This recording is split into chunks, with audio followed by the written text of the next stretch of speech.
영화 기생충의 제목인 기생충은 어떤 의미를 지닐까요? 이에 답하기 위해서 우리가 첫 번째로 주목해야 하는 것은 누가 기생충인가입니다. 우리가 기생충으로 떠올리게 되는 것은 이성균의 집 지하에 사는 가정부 부부나 송강호의 가족일 것입니다. 다만 우리가 의문을 가질 수 있는 것은 어떤 방식으로 영화 속에서 그들이 기생충처럼 그려졌는가입니다. 왜냐하면 우리는 보통의 과외 선생이나 가정부, 운전기사를 기생충처럼 느끼지는 않기 때문입니다. 예를 들어서 우리는 기존의 과외 선생이었던 아들의 친구 민혁을 기생충처럼 느끼지 않았습니다. 그렇다면 기생충으로 특정되는 조건이 무엇일까요? 만약에 송강호의 가족이 거시수로 제시한 스펙인 명문대나 미국 유학 등이 사실이었다면 우리는 그들을 기생충이라고 생각했을까요? 누군가에게 월급을 받는다는 사실이 우리를 기생충으로 만드는지는 논란의 여지가 있는 부분입니다. 왜냐하면 현실적으로 많은 사람들이 누군가의 밑에서 일하고 그 대가로 돈을 받아 생활하기 때문입니다. 그렇다면 우리는 모두 기생충일까요? 송강호의 가족이나 가정부 부부가 기생충으로 묘사되는 이유는 단순히 그들이 이성균에게 돈을 받기 때문이 아닙니다.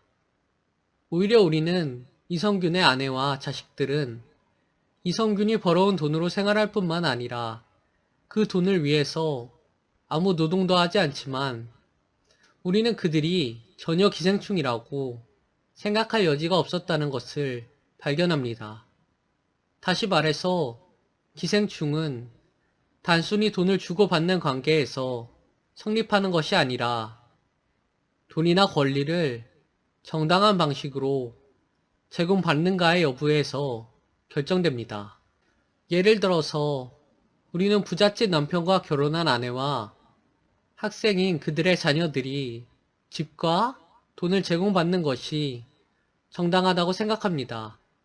그렇기에 그들이 이성균으로부터 돈과 집을 제공받는다고 해서 그들을 기생충이라고 느끼지 않습니다. 하지만 저처럼 대학을 졸업한 자녀가 취업을 못하고 아버지로부터 용돈을 받는다면 저를 기생충처럼 느낄 수 있습니다. 왜냐하면 우리의 상식에서 대학을 졸업한 후에는 용돈을 받는 것이 아니라 자신이 밥벌이를 해결하는 것이 옳은 일이기 때문입니다. 그렇다면 우리는 왜 송강호의 가족이나 가정부 부부가 부당하게 서비스를 제공받았다고 생각할까요? 그 이유는 송강호의 가족이 그들의 이력을 거짓으로 부풀려 부당하게 취업을 했다고 생각하기 때문이며 또 가정부의 남편이 거주자의 허락 없이 부당하게 지하에 살고 있다고 느끼기 때문입니다. 다만 우리는 송강호의 가족이 거짓 이력에도 불구하고 받은 돈에 상응하는 서비스를 제공했다고 느낄 수도 있습니다. 그렇기에 영화 중반까지 우리는 송강호의 가족에 대해 별로 큰 혐오감을 갖지 않습니다. 우리가 송강호의 가족에 대한 불편함을 갖게 되는 시점은 그들이 무단으로 이성균의 집을 점거하고 술판을 벌였을 때입니다. 우리의 상식으로 남의 집을 허락 없이 점거하는 것은 용납할 수 없는 일입니다. 결국 기생충이란 주인의 허락 없이 몸에 들어와 있는 것들입니다. 주인이 허락했다면 마치 애완용 곤충들과 같이 권력상으로는 아래일지 몰라도 기생충 취급은 받지 않습니다. 우리는 주인의 허락하에 정당하게 일하고 거주하는 사람들에 대해서 노예라고 할지언정 기생충이라고 부르지는 않는 것입니다. 그래서 현실적으로 인간이 다른 인간에게 기생하는 일은 잘 일어나지 않습니다. 왜냐하면 대부분의 경우 주인은 자신이 원치 않는 자를 내쫓을 힘과 권리를 가지고 있기 때문입니다. 보통은 가족 간의 정이든지 법에 의해서 주인이 차마 내쫓지를 못할 때 기생이 일어납니다. 그렇기에 영화 속에서 거짓 이력이라는 장치는 색다른 방식으로 기생이라는 조건을 만들어내는 참신한 설정이었다고 생각됩니다. 기생충들이 자신을 기생충이 아닌 조력자로 꾸며냄으로써 기생충과 주인이 정면으로 대면하게 되는 상황이 연출되는 것입니다.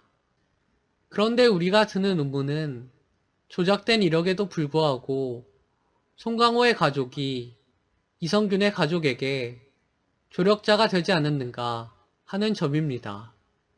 다시 말해 우리는 그들이 실제로 돈을 받는 바 임무를 적실하게 수행해낸 것은 아닌가 하는 의문을 가질 수 있습니다.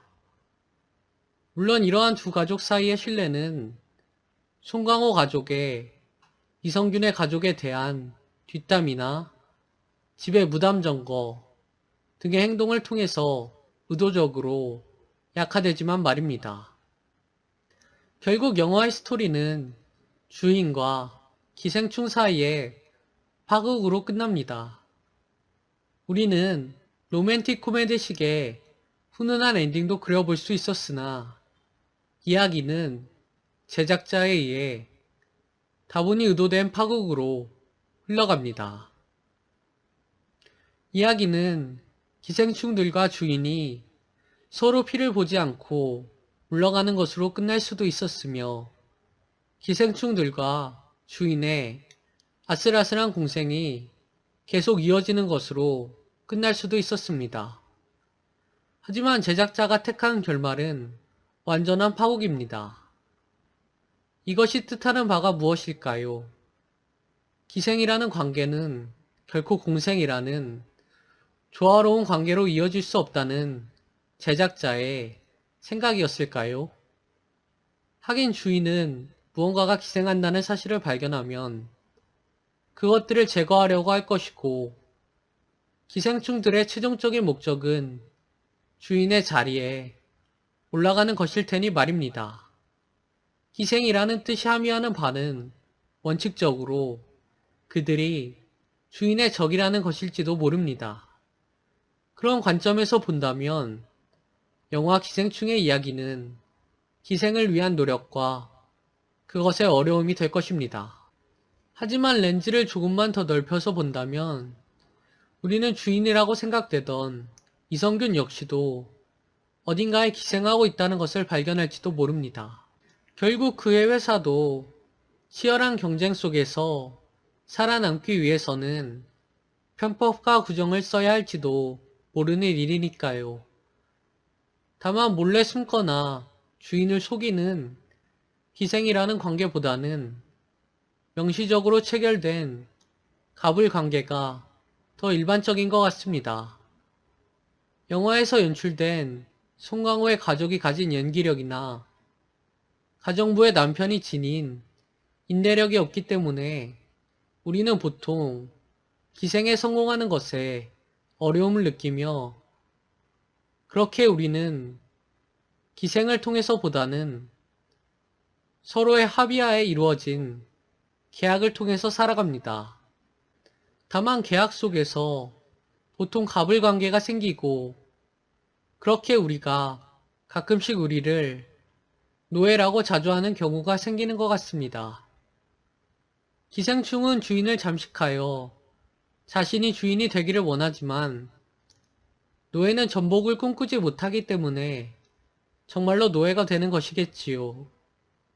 송강호의 가족이 기생충이 아니라 노예였다면 감히 주인의 집에서 술판을 벌일 생각을 하지 못했을 것이고 그래서 이야기는 파국으로 이어지지 않았을지도 모릅니다.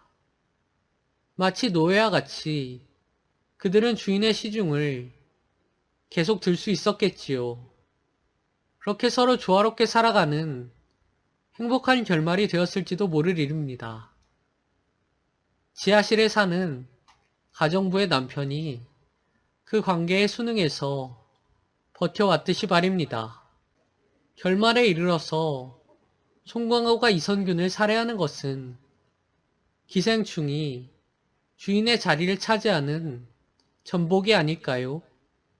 비록 그 승리는 송광호가 이선균을 찌르는 찰나의 순간에만 이루어졌을 뿐, 곧바로 송광호는 더 큰 사회에 의해 다시 패배자가 되지만 말입니다. 결국 아무것도 바뀌지 않았지만 칼을 찌르는 바로 그 순간만큼은 송광호가 노예가 아니었음은 분명한 사실입니다. 선을 넘는 행위는 결국 파국으로 이루는 경우가 대부분이지만 그 자체는 혁명적인 일일 테니까요. 의외로 영화 기생충 속에서 우리는 기생충의 혁명적인 면모를 발견할 수 있는지도 모릅니다. 이상 에피셜이었습니다.